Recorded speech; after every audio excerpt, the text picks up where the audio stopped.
আরতিটা করতে একটু ট্রেন লোক না দেওয়ার ফলে আমরা এই সুকান্ত এসছে দেখি, সুকান্ত পাল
সাথে সাথে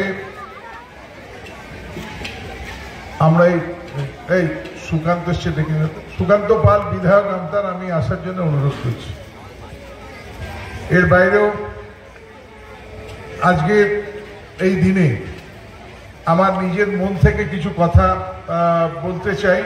আমি কালীবাড়ি কর্তৃপক্ষের কাছে আবারও কিছু আমার প্রস্তাব এবং প্রধান পুরোহিতের কাছে আমি রাখতে চাই। উলুবেড়িয়া একটা মহকুমার সদর, যেখানে কোর্ট কলেজ থেকে শুরু করে সমস্ত কিছুই আছে। উলুবেড়িয়ার মানুষদের একটা জায়গা যেটা কালীবাড়ি, উলুবেড়িয়ার মানুষের একটা প্রাণ কেন্দ্র। এখানে যে কোনো উৎসবে মানুষজন এখানে উপস্থিত হয়। মায়ের প্রতিষ্ঠার তিথি মাসের যে তিথি, সেই তিথি উপলক্ষে একটা ফিক্সড ডেটে প্রতি মাসে যদি এই গঙ্গারাতির ব্যবস্থা করা যায়, কালীবাড়ি কর্তৃপক্ষ এবং প্রধান পুরোহিতকে আমি চিন্তা করতে অনুরোধ করব এবং সেটাকে সাকসেসফুল করার জন্য যে সব জিনিসগুলো প্রয়োজন সেটা কালীবাড়ি কর্তৃপক্ষ করব। কেন আমরাও দেখুন, আজকে 106 বছরের পূর্তি উৎসব, আমরা সবাই কাজের মধ্যে থাকি, আপনারাও কাজে থাকেন, আমরাও কাজে থাকি। কিন্তু সব কাজ মিলে দেখুন আমরাও একত্রিত হলাম মায়ের ডাকে। এটা তো বছরে একবার আমরা সকলে মিলিত হই। যদি আমরা মাসে একবার দ্বীপটাতে যেটা দেওয়ার সেটা না দেওয়ার ফলে, মোমটা না দেওয়ার ফলে ফিল করছিলাম যে তেনাদেরকে আরতিটা করতে একটু ট্রেন লোক না দেওয়ার ফলে অসুবিধে হচ্ছে। সেই জন্য একটা ট্রেন টাইপের একটা করে নিতে পারলে 4-5 বার একটা যদি আমরা রিহার্সাল টাইপের নিয়ে নিতে পারি, তাহলে আমাদের নিজস্ব সেট আপ দিয়ে নিজস্ব প্রার্থনা, হোম, যজ্ঞ সমস্ত কিছুর মাধ্যমে মানুষের উপস্থিতিতে আমাদের সকলে মঙ্গল কামনা করব। মঙ্গল কামনা সব ধর্ম, সব বর্ণ, সব সম্প্রদায়ের জন্য আমরা করব। এই কথা বলে আমি সকলকে ধন্যবাদ জানিয়ে কালীবাড়ি কর্তৃপক্ষ, সভাপতি, সম্পাদক সহ সদস্যদের আমার ধন্যবাদ জানিয়ে আমার কথা শেষ করলাম। আমার কথার মাঝি মা চাইছে, আমার দাদা বলছে মা চাইছে, আমার মুখ থেকে বলছে। আমরা এবার বইটা উদ্বোধন করবো সবাইকে দেওয়ার জন্য। মেঘে উঠবে, সেজে উঠবে, ভোর আরতির মধ্যে দিয়ে কালকের পুজোর শুভ সূচনা। তারপর সারাদিন ধরে চলবে পূজা অর্চনা, দুপুরে ভোগ বিতরণ।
কোথায় ছিলে?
Well,